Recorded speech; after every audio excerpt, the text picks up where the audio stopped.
My husband said I was only half the woman. His ex-wife was. My response shocked him completely.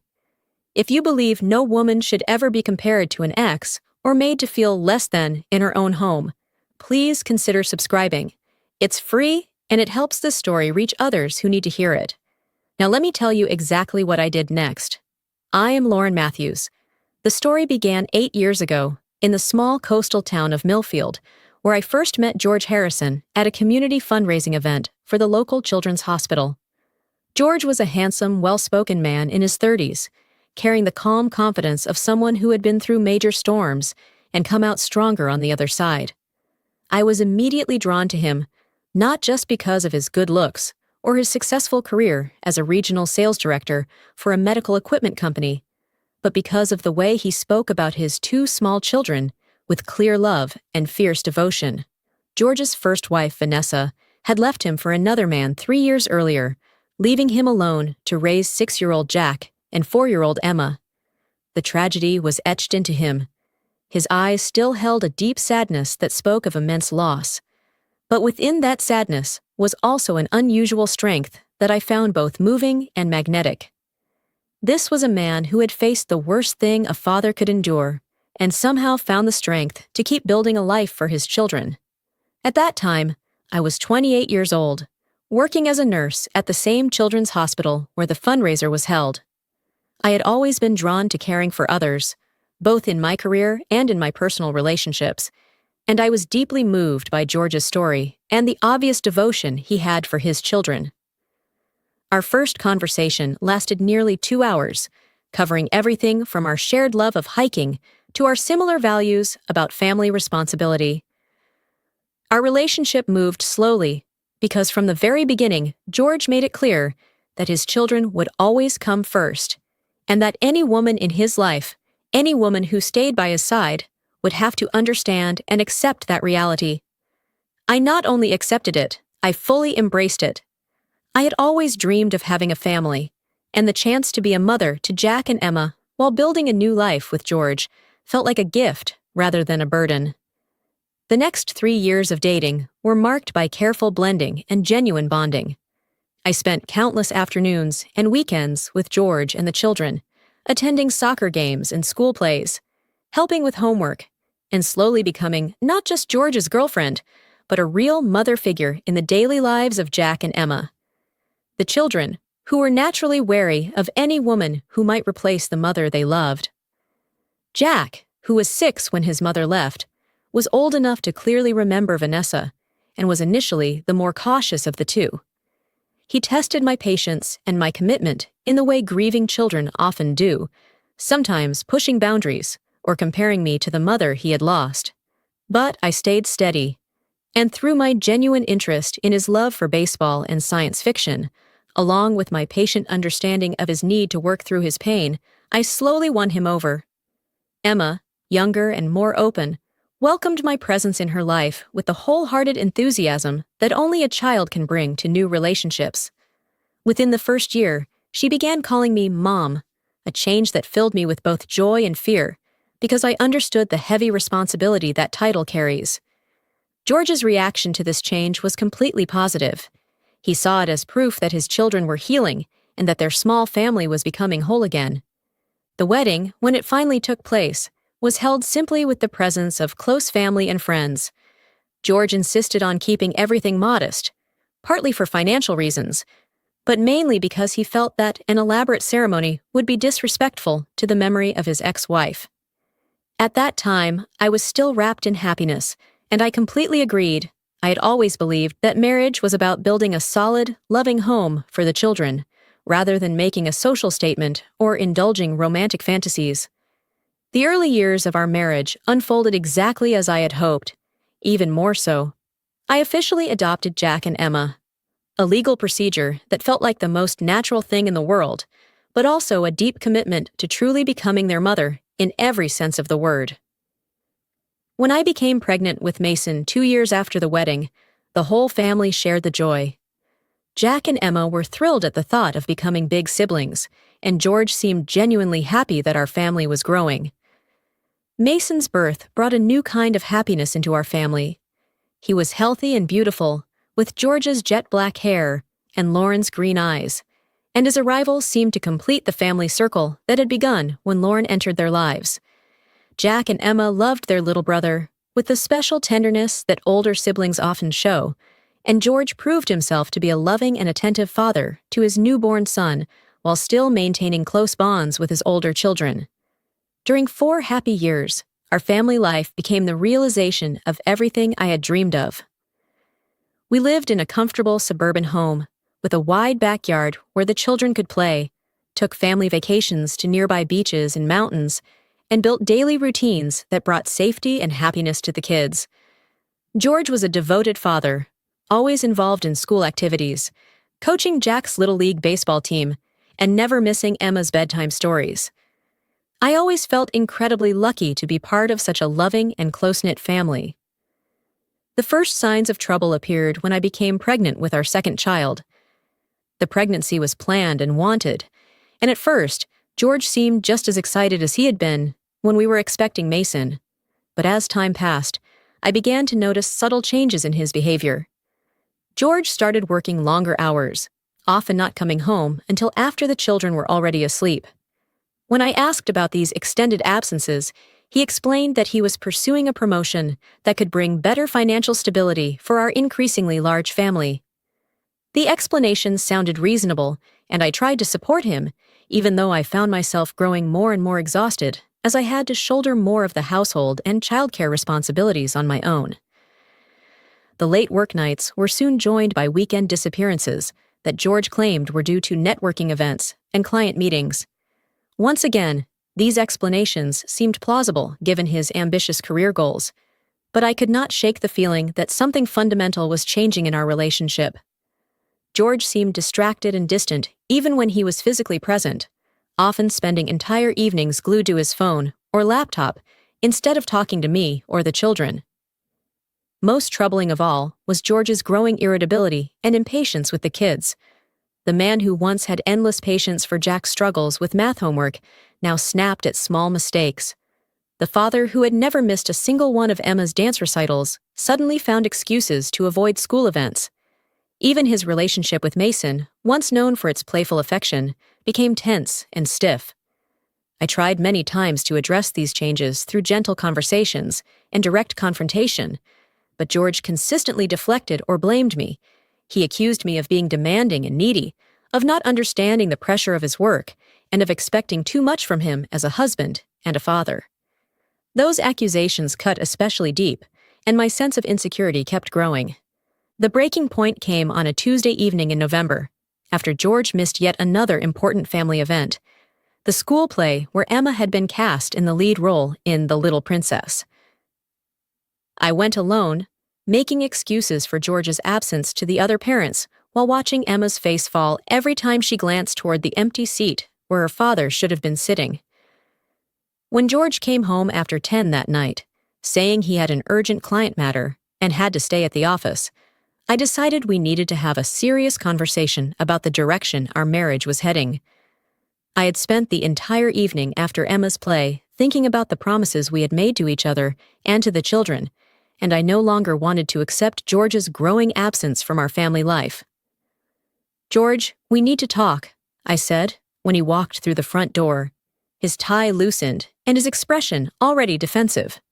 "Not tonight, Lauren," he replied, without looking at me, heading straight for the fridge and pulling out a beer. "I've had a long day, and I'm exhausted." "You've been busy a lot lately," I said, trying to keep my voice calm even as frustration rose inside me. "Emma had her play tonight. She did amazing, but she kept looking for you in the crowd." George clenched his jaw as he took a long pull from his beer. "I told you I had urgent work at the office. This is real life, Lauren. It doesn't always revolve around school plays or soccer games." The dismissive tone in his voice lit a fire in my chest. "This isn't just about school plays or soccer games, George. This is your children's lives. These are the moments that matter to them, the memories they'll carry forever." "Don't lecture me about my kids," George snapped, his voice rising enough that I glanced toward the upstairs bedrooms, hoping he wouldn't wake them. "I work my ass off to support this family. Everything I do is for them. Providing isn't just about money, I shot back, my voice growing stronger. It's about being present, being involved, being the father they need. When was the last time you had a real conversation with Jack? When was the last time you read Emma a bedtime story? When was the last time you actually played with Mason? George slammed the beer bottle down on the kitchen counter, hard enough to make me flinch. I'm sick of your constant nagging, he said, his voice cold and filled with a contempt I had never heard from him before. I'm sick of you acting like you know what's best for everyone. You have no idea what I'm dealing with, what I've lost, what I've sacrificed. Then tell me, I pleaded, taking a step toward him despite the anger radiating off his body. Help me understand what's happening to us. We're supposed to be partners, George. We used to support each other. Now you can't even stand to be in the same room with me and the kids. George's face twisted with pain and rage, as if it were coming from some deep, toxic place inside him. You want to know what's wrong? He asked, his voice dropping to a dangerous whisper. You want to know what I think about when I look at this perfect little family you've built? I nodded, even though something in the sound of his voice made my stomach tighten with fear. I think about Vanessa, George continued, his words hitting me like blows. I think about the woman who should be standing here instead of you. I think about how she would handle this pregnancy, how she would take care of Jack and Emma, how she would make this house into a real home instead of some cheap imitation. Those words were cruel enough, but George still did not stop. Everything burst open, and years of bottled-up resentment and grief came rushing out, pouring like a flood of accusations and comparisons, destroying everything Lauren had ever thought she knew about their marriage. Do you know what the truth is, Lauren? George said, his voice growing louder and more poisonous with each word. You are only half the woman Vanessa was. You try your best to replace her, but you will never measure up. You will never be what Jack and Emma truly need, and you will never be the woman I truly want. I felt those words like a physical blow, every syllable aimed to wound and destroy. But George still did not stop.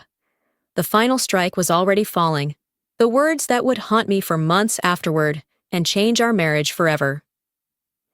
I wish you would just disappear so she could come back, George said, his eyes cold and calculating as he watched the impact of his words on Lauren's face.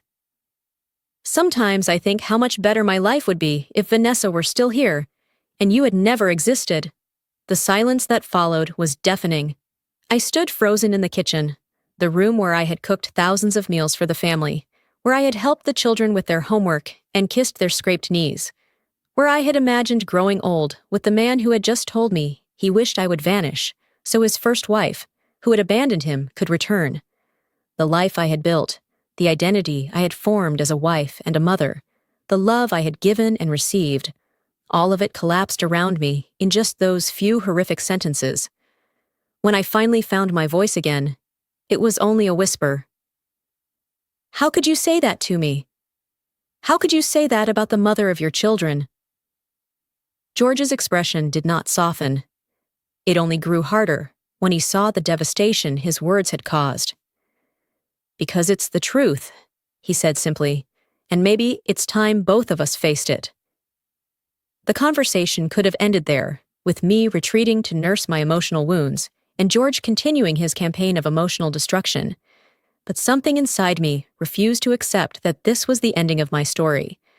Maybe it was the thought of Jack and Emma sleeping upstairs, trusting that the adults in their lives would protect and care for them.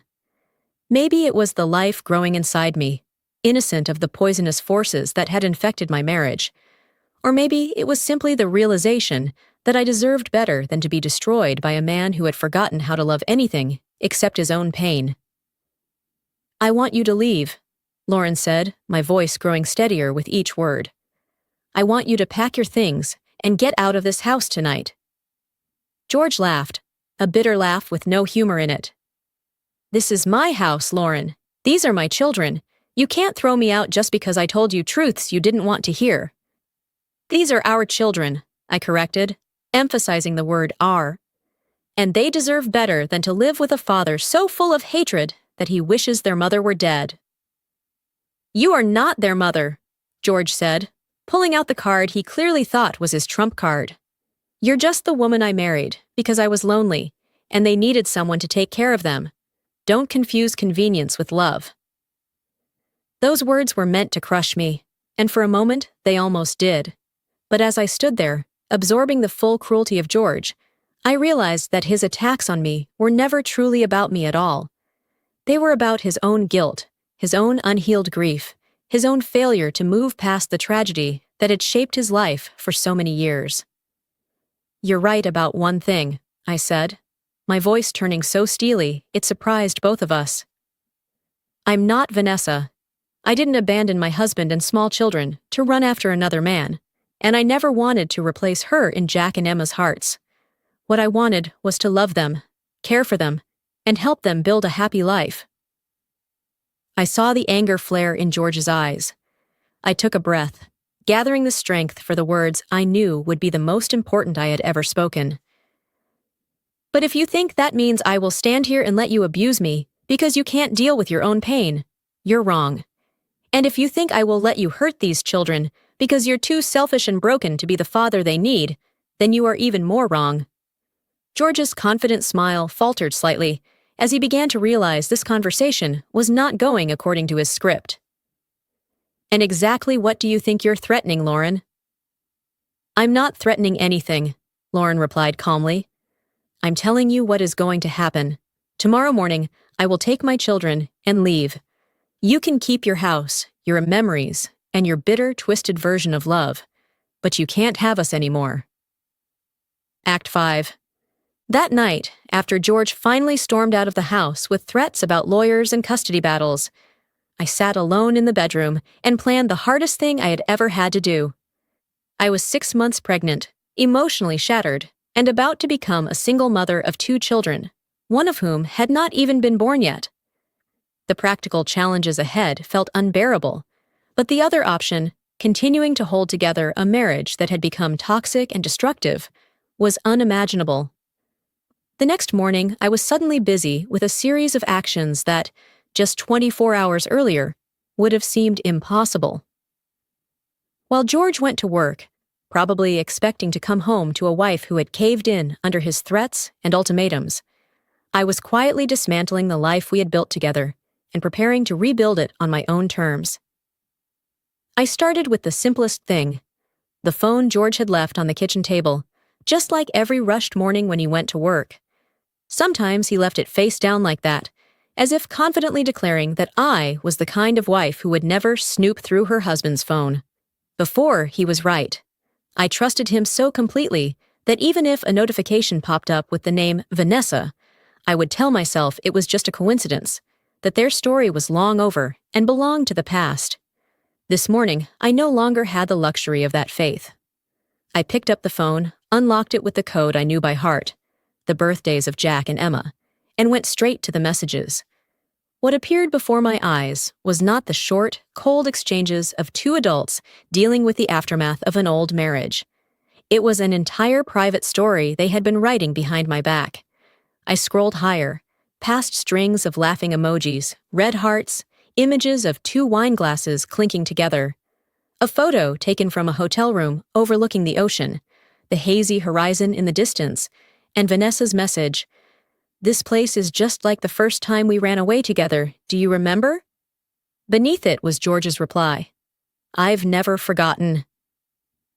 I began screenshotting everything, every conversation thread, every photo, every line I used to make excuses not to look at too closely. Now, every tap of the screenshot button was a cut, sharp, and clear-headed. I searched by dates and discovered that the weekends George said he had to attend client meetings matched perfectly with their messages. I captured it all, every image, every word, saving it into a new folder on my own phone, simply named Vanessa. Each image was a piece of evidence, but also a confirmation of my own blindness all this time. When there was nothing left to capture, I put the phone back exactly where it had been, face down, as if it had never been touched. My heart was still racing, but a thin layer of ice was forming around it, making everything terrifyingly clear and orderly. I was no longer crying. I was only thinking about the next step. Money, the house. The things that belonged to me before I ever stepped into George's life, and the things I had brought into this family that he had always taken for granted. He could stand in the kitchen and declare that I was just convenience, but the numbers in a bank account never lie. I changed my clothes, tied my hair into a tight knot, grabbed my bag and the bank documents I always kept neatly filed in the drawer of my small home office. Before leaving, I glanced upstairs, where the children were still sleeping, their hair messy on their pillows, their faces relaxed in dreams, unaware that their world was about to change. Then I closed the door, locked it, and drove to the bank where George and I had sat so many times signing papers and talking about the future of our family. At the counter, I offered the clerk a polite smile and told her I wanted to open a separate account in my own name and transfer into it a sum from the joint account, exactly half of what we had saved. My hands did not shake, my voice was steady, as if I were doing something completely ordinary, like paying the children's school fees or making a car loan payment. When she asked for the reason, I shrugged and said, I want to split some of it off for easier management, in case there's an emergency involving the kids while my husband is traveling for work. It wasn't completely a lie. I really was preparing for an emergency. It was just far bigger than anything she could imagine. My next stop was a self-storage facility about 30 minutes' drive from our house. I had searched for it online before dawn, lying in the dark, listening to the children's steady breathing, my fingers moving across my phone screen as I chose a well-reviewed place that rented by the month. The morning manager looked slightly surprised when a pregnant woman with neatly tied hair, an oversized sweater, and jeans walked in and asked to rent a small unit, paying 3 months cash up front. I signed the contract, received the padlock and key, listened as he briefly explained the hours and rules. I nodded, thanked him, and then stood alone in the empty concrete space, feeling as though I had just laid the first brick of another life. Over the next few hours, I went back and forth between the house and the storage unit 3 times, moving like a ghost through my own life. I opened the old wooden cabinet in the bedroom, where I kept the small box of my grandmother's inheritance, the faded silk scarf, the antique white gold jewelry set, the handwritten letters she had sent me when I was studying to be a nurse. Everything was carefully wrapped and placed into cardboard boxes. I took down the paintings I had bought with my own salary in my early working years, before I had ever met George, from the living room walls. I gathered the photo albums from my childhood, the pictures of me in my nursing uniform on graduation day, the moments where George did not exist at all. Those things were mine, completely and absolutely. He had no right to touch them, just as he had no right to decide whether they would be kept or sold to split the assets. In the afternoon, as I sat alone at the dining table with my laptop open in front of me, I traced through the hotel booking confirmation emails George thought he had erased without a trace. He had forgotten one thing. Electronic credit card statements always leave their own separate trail. I logged into our joint bank account, scrolled through the transaction history, and saw repeated charges at the same highway motel, a small suburban restaurant we had never once gone to together. Every charge matched the exact times George had claimed he had to go on urgent business trips or weekend conferences. I wrote down the dates, times, and amounts, downloaded the detailed transaction records. Hidden among those rows of numbers, I also found smaller purchases, movie tickets, ice cream, toys, at the shopping center near Vanessa's new neighborhood. As the sun began to set, pale orange light spilled into the living room, and the house looked outwardly peaceful as always. Mason played with building blocks on the rug. Jack and Emma worked on their homework at the dining table, the soft scratch of pencils on paper mixing with the quiet music I played low in the kitchen. From outside, if anyone had been looking in, they would have seen nothing but an ordinary family afternoon. No one would have known that inside my computer, inside my phone, inside the self-storage unit half an hour away, a new version of my life was being assembled piece by piece, silent, methodical, and unforgiving. The next morning, I woke before the alarm went off, pale light just slipping through the curtains, and in the first few seconds, my mind tried to cling to the old routine, checking whether George was back, wondering where he slept last night. Then the memory of that Tuesday night rushed in of the words he said about wishing I would disappear so Vanessa could come back. I lay there for a few breaths longer, one hand resting on my belly. The baby stirred slightly, a clear reminder that I no longer had the right to be weak. George was not in the bedroom. He had come back to the house late the night before, banged on the door, shouted through the closed wood that I was overreacting, that we needed to sit down and talk like adults, that for the sake of the children, I should swallow my pride. I didn't open the door. In the end, he threw out a few vague threats about how he would talk to his lawyer, then went downstairs. I slid out of bed and went into the bathroom with the feeling that I was operating someone else's body. Every movement was precise, mechanical, brushing my teeth, washing my face, tying my hair, applying moisturizer. I took the only navy blue suit I owned from the closet, the one I had bought a few years ago for my nursing supervisor interview, the outfit that made me look grown-up, sharp, and hard to shake.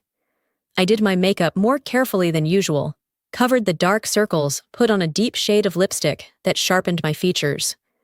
When I looked up at the mirror, the woman staring back at me was not Lauren, who lowered her voice whenever George got angry, not the woman with trembling tears in the kitchen on Tuesday night. She looked calm, professional, her eyes cold but clear, hiding layers of rage and grief behind an exterior that felt almost impenetrable. Good. That was the face I needed to carry with me today. I drove to the lawyer's office.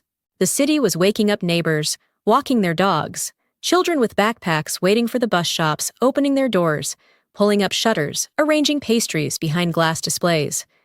It felt strange to realize that for them, this was just another ordinary morning. For me, this was the day my marriage officially shifted from something rotting quietly in silence into a thick legal file with a case number and a red stamp. The law office sat in a modest red brick building near the center of town, a place we passed every week without me ever imagining I would walk inside. The small sign by the door read Rachel Myers, family and marriage attorney. I had spoken to her on the phone the night before. Rachel was waiting for me in a small conference room with a window facing the main street, neat stacks of papers arranged on the table, bookmarked with pink sticky notes. They looked exactly like the patient care plans I wrote every day, goals, progress, interventions. The only difference was that this time the patient was my marriage, and our task was to amputate it before it continued poisoning the children. Rachel greeted me with a firm handshake, her eyes quickly assessing my face, as if measuring whether I was truly ready to go all the way. We will file the divorce petition and the emergency restraining order at the same time. I want to make sure that the moment George receives the papers, he cannot come back here and unload his rage on you and the kids. She handed me each file one by one, explaining everything carefully. The divorce petition detailed the history of the marriage. It listed the times he missed the children's events. It recorded my attempts to talk the times I was labeled nagging, not understanding pressure, and unreasonably demanding. Attached were the printed copies of the messages between George and Vanessa that I had captured, everything numbered, clearly annotated. The part that made my breath catch was the emergency restraining order. Rachel was blunt. Emotional abuse is harder to prove than physical violence, but in your case, we have a strong pattern. You are 6 months pregnant, physically vulnerable, and he has repeatedly made statements that can be considered indirect threats to your mental safety. She pointed to the statement we had prepared, explaining that if the judge granted the order, that same day George would be required to leave the house immediately, stay outside a defined distance from me and the children, and have no direct contact by phone or text, only through attorneys. He could be granted visitation with the children, but it would be supervised at a neutral location until a formal hearing took place. I know this is a big step, Rachel said, but based on what you told me about his irritability with the kids, about what he said that night, and about secretly taking Jack and Emma to see Vanessa, without telling you, I do not believe he is placing the children's stability as his top priority. This order is not revenge. It is a protective barrier. I took the pen, looked down at the dense printed lines bearing my name, and signed each marked spot with a steadiness that surprised me. I did not cry. My heart was pounding, but the pressure that had been crushing my chest for months suddenly eased a little. Rachel watched me as if waiting to see whether I would change my mind at the last second, then nodded and gathered the files. "We'll file electronically before noon," she said. "I've arranged for the process server to deliver the papers to George at his office at 2:30 this afternoon. There will be plenty of coworkers around. It will be harder for him to explode or try to rush back home before the order takes effect." The way she talked about timing strategy reminded me of emergency cases. Every minute matters, and if arranged correctly, it can save a life. Here, the life in question was mine and my children's. The time that followed moved both fast and slow. At 11:58, Rachel sent a short text filed. "From this point on, everything is official." At 2:15, another message came in. "The process server is on his way to your husband's company parking lot. Ready?" I stared at the numbers on the screen, took a deep breath, and simply replied, "Ready." At 2:30, my phone began to vibrate. The name George flashed one call after another like waves crashing against a cliff. I looked at the screen without touching it. I imagined him receiving the envelope at work, opening it, reading the words, "Petition for divorce and temporary restraining order." The confusion, the shock, then the anger rising, but with nowhere to explode the way it always did in my kitchen. After the 5th call, I blocked his number. Immediately, message notifications from George's sister Megan popped up then from his close friend. I muted everything and let it sit there. From today on, for now, all of it was under my control. The locksmith arrived in the early afternoon, right on schedule. I stood on the porch, watching him remove each old lock and replace it with bright new ones. They clicked softly when he tested them, and that small sound rang louder to me than George's shouting 2 nights earlier. I updated the alarm codes and the camera system passwords for the cameras I had installed that very morning, small hidden eyes tucked into ceiling corners, pointed at the front door, the back door, the garage. If George tried to sneak back after work, if he tried to pound on the door, everything would be recorded. This was no longer his house, untouchable and sacred. This was my shelter and the children's. And from now on, anyone who wanted to come in would need my permission. I had barely had time to take in that feeling when the doorbell rang rapid and insistent. Through the phone screen linked to the camera, I saw George's parents on the porch, Robert and Diane, with an expression I knew well fueled by outrage and by a version of the story told by their son. Behind them, I spotted Megan and one of George's close friends, Mark, standing off in the yard as backup. I thought for a second, then unlocked the door, but only opened it a crack, positioning myself between the doorway and the threshold. I did not invite anyone inside. That was the first boundary. "What do you think you're doing?" Lauren Robert burst out, almost immediately, his voice so loud the neighbors could probably hear it from inside their homes. "Why did you send someone to his workplace to serve divorce papers? Why did you ask for a restraining order? Do you have any idea what you're doing to George's career?" Diane stood beside him, eyes already red, hands trembling as she clutched her purse. "Child, there must be some misunderstanding here," she pleaded. "George said you lost your temper that night, said cruel things, and now you're throwing him out and banning him from seeing the kids. You can't do something like this over one argument. Every married couple fights." I listened to them as if watching a play whose lines I already knew by heart. I knew exactly what George had told them, that I was too sensitive, that I turned everything into a tragedy, that he had only misspoken in a moment of anger. That somehow I was the one who had made him into a victim. I inhaled slowly and kept my voice calm. I didn't ask for a restraining order because of an argument I said. I asked for it because my husband told me in my kitchen, while I was pregnant, that he wished I would disappear so his ex-wife could come back, and because he had been secretly meeting Vanessa, going to hotels with her, while still living in this house, eating the food I cooked, letting me take care of his children. Robert tried to interrupt me, but I raised my hand to stop him. "If you came here to talk like adults, we can continue. But if you came just to shout at me based on whatever George told you, then I will close the door right now." Diane rushed in her voice, flustered and tinged with anger. "George said... He said Vanessa only wanted to see the kids a little, that you wouldn't allow it, so he had to hide it." She hadn't even finished the sentence when I pulled out my phone, opened the Vanessa folder, selected a few random photos and messages, and held the screen up in front of them. Vanessa, standing in a hotel lobby in a tight dress. George taking the photo from behind, Diane covered her mouth. Robert took the phone, his eyes scanning each line, as the color literally drained from his face. In that moment, they were no longer my angry in-laws attacking me, but two aging parents realizing their son was not the man they had believed him to be. They stood in silence for a long time. Finally, Robert handed the phone back and took a step away.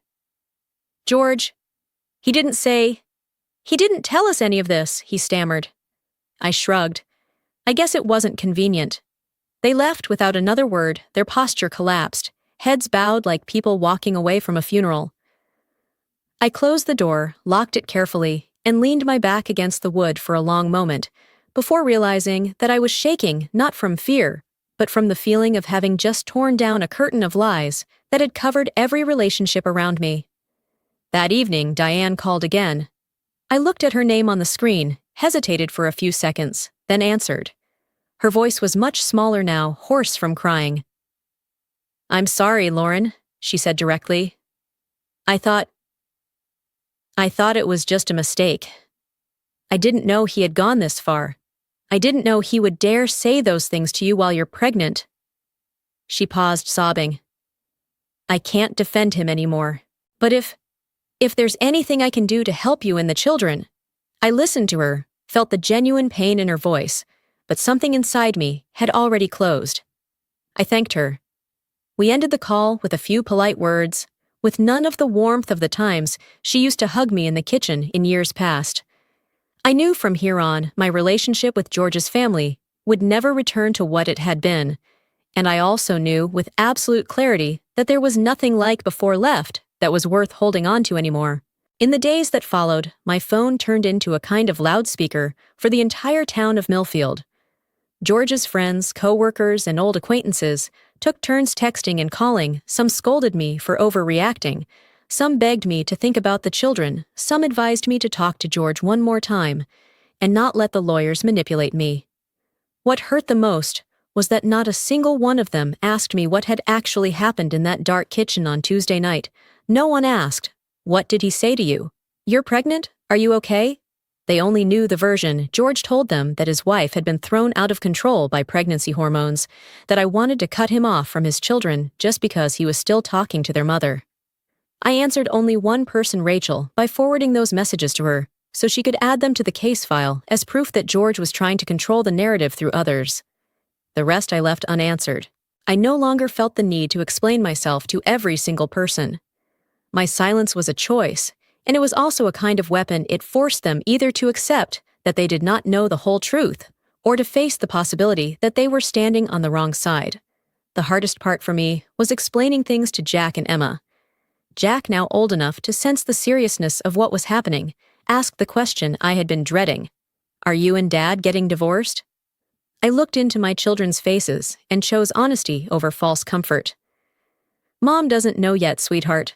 I hope we can work things out peacefully, but right now, we need to focus on keeping our family safe and healthy." Emma, 10 years old, still young enough to believe that adult problems can always be fixed, wrapped her arms around my neck. "I don't want Mom and Dad to fight anymore," she whispered. "I just want us to be happy like before."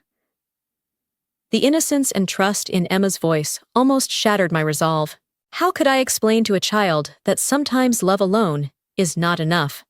That sometimes the very people we trust to protect us are the ones who hurt us the most? "I want that too, sweetheart," I said, holding Emma tight while reaching my other arm out to pull Jack and 6-year-old Mason close. "More than anything, I want us to be happy, safe, and together. That's why we're doing this, to protect our family and give ourselves the best chance to heal." The legal battle that followed unfolded just as brutally as the lawyer had predicted. George hired an expensive attorney and launched a campaign to paint me as an unstable woman who had manipulated him throughout his period of grief and was now using his children as weapons in a hateful divorce. He claimed that I was turning the kids against him as proof that I was unfit to be a mother and that his comments about Vanessa had been taken out of context. But George underestimated both my resolve and the strength of the case against him. In the weeks that followed, a picture emerged of a man who had been shirking his family responsibilities long before our final confrontation. School records showed his absences from parent meetings and school events. The printed message threads were submitted as evidence. Hotel rendezvous. Plans to start over with Vanessa. I watched George's face grow tighter and tighter, his hands clasped together until his knuckles turned white, while Ellison sat beside him with a stone-cold expression. Then it was George's turn. He took the stand with a strained face, fists clenched, eyes avoiding mine. His lawyer guided him through the script. George said he had been shocked by Vanessa's return, that he had tried to do the right thing, but was being pulled between two sides, that the words in the messages were mere emotional venting, and never meant that he intended to leave his wife and children. He claimed he never truly wished I would disappear, that he had simply said it in anger, that I had not given him a chance to explain, and that my decision to take the children and leave proved I was emotionally unstable and willing to sever the father-child bond. If I had not had all that evidence, there might have been a moment when I would have wavered at that almost pitiful tone. But I had seen the words he sent Vanessa. I had seen how he planned to have it both ways, while I broke my back caring for his children every day. The judge questioned him directly, without detours. "Mr. Harrison, if you claim you were shocked by Ms. Vanessa's proposal to resume a relationship, why do you have a months-long history of messages and hotel receipts with her? Why did you take the two children to see their biological mother multiple times without notifying the person the law currently recognizes as their mother?" George stammered that they were just quick visits, that he didn't want to hurt Lauren, that he believed he was doing what was best for the children. The more he spoke, the deeper he slid into the contradictions of his own story. If everything was innocent, why hide it? If Vanessa was such a good mother as he claimed, why not dare to tell me? The judge could not hide a weary frown as she listened to him struggle. The most damaging testimony of all came from Jack and Emma. When interviewed by a court-appointed child psychologist, both children described a father who had grown increasingly distant and angry, especially after learning that I was pregnant. They spoke of being afraid of his temper, confused by his absences, and of always wanting to protect their stepmother, whom both of them consistently called Mom. And then, as if some bad screenwriter had decided to inject extra drama into an already heavy scene, the courtroom door opened midway through the hearing. Vanessa walked in, late. She wore a tight dress completely inappropriate for court, her 7-month pregnant belly clearly visible. She sat down in the row behind George, fidgeting, occasionally whispering to a companion. I forced my gaze to stay fixed on the judge, but I could still feel her presence like a knife pressed close to my back. The hearing continued for a few more minutes, more questions about finances, work hours, asset division, until Vanessa suddenly lost control. She shot to her feet, her sharp voice slicing through the room's tense quiet. "This is ridiculous! She's punishing George just because he wants a real family. Lauren always knew what he wanted. She's just using the pregnancy and the kids to trap him." With each sentence, her face flushed deeper red, her finger pointing straight at me as if I were the defendant in the trial of her life. She began ranting about the rights of the biological mother, about how I had stolen her children, about how I was using the restraining order to strip the kids of their chance to see their real mother. The judge's gavel slammed down on the bench, sharp and decisive, silencing the entire room. Her voice cut through the air like steel. "Ms. Vanessa, this is a formal court proceeding. You are not a party to this case. You will be silent immediately, or I will order you removed from the courtroom." But Vanessa did not stop, still trying to shout that. "Everyone is misunderstanding, that I only want to help George have the life he deserves." 2 court officers stepped toward her, their expressions making it clear they had no intention of debating. The judge turned fully to Vanessa, her voice dropping another degree colder. "You have already appeared more than enough in this file as an individual involved in deception and in causing emotional harm to Mrs. Harrison. Now you continue to demonstrate a lack of respect for even the most basic legal procedure. I hereby extend the current restraining order. You are strictly prohibited from contacting Mrs. Harrison and her children, directly or indirectly, for 6 months. You are also forbidden from appearing at their home or workplace. If you utter one more word, I will hold you in contempt of court." Vanessa's mouth fell open, her lips trembling. But before she could speak again, The officers gently but firmly took hold of her arms and escorted her out. The door closed behind them, the sound of her high heels fading down the tiled hallway. George closed his eyes for a brief moment, one hand rising to pinch the bridge of his nose, the expression of a man who had just realized the ship he had been clinging to for so long was sinking right in front of him. Rachel glanced at me, the corner of her mouth lifting into a very small smile, the smile of someone who had just watched the opposing side shatter its own argument with its own hands. The court adjourned for 15 minutes so the judge could review the entire file one final time. Rachel and I sat in the hallway, speaking very little. I watched other people passing by. Some couples, some parents. Faces worn with the same kind of exhaustion as ours, each carrying their own version of a story. In that moment, I realized that no matter how many painful details my story held, it was still just one of countless fragments of what people call family. When we returned to the courtroom, the judge was ready. She read her decision slowly, item by item. The temporary restraining order was officially extended for another 6 months and made effective against both George and Vanessa. George was prohibited from coming near me and the children within a defined distance, except when permitted by court order for supervised visitation.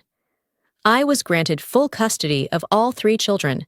The family home was ordered to be sold and the proceeds divided, with a temporary property division clearly favoring me, while George still received enough to start over, perhaps with Vanessa and their unborn child. The legal victories, however satisfying they seemed, were only the beginning of my real challenges. I was now a single mother of 3 children, one of whom I was still carrying, with no family nearby and a limited support system. Jack struggled the most with the change. As the eldest, he remembered more of his life before I entered the family, and George's abandonment reawakened the abandonment wounds he had first experienced after his mother left. He was angry at his father, yet burdened by guilt over the loyalty he felt toward the woman who had raised him for more than half his life.